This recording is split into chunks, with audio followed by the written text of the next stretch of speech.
Martha de Cidrac, sénatrice des Yvelines et rapporteure de la loi gaspillage et économie circulaire, a organisé une réunion autour de cette loi adoptée au Sénat et examinée à l'Assemblée nationale. Une loi autour d'un certain nombre de dispositifs qui concernent plus spécifiquement les élus locaux et les territoires en premier chef.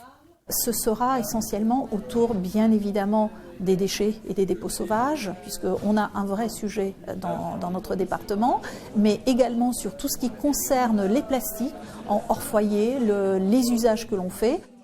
Selon les régions, nous n'avons pas toujours les mêmes codes couleurs pour les poubelles.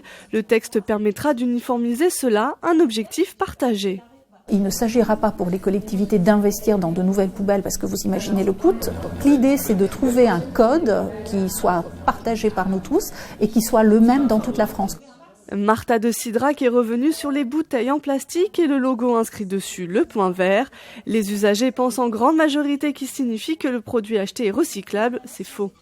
Il ne faut pas induire nos consommateurs en erreur, il faut leur donner la bonne information et c'est le sens du deuxième logo dont on a parlé ce matin qui est le Triman et qui vous stipule très clairement si un produit doit être trié et donc potentiellement recyclé derrière. Martha de Cidrac s'est rendue à l'usine France Plastique de recyclage de Limay où sont reconnaissables des bouteilles de notre usage quotidien.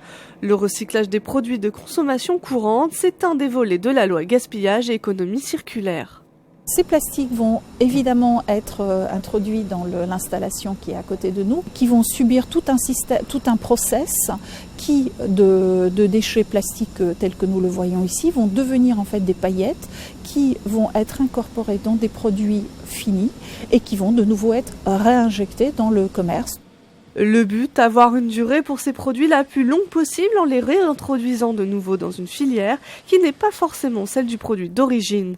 Le gouvernement affiche un objectif de 100% de plastique recyclé pour 2025.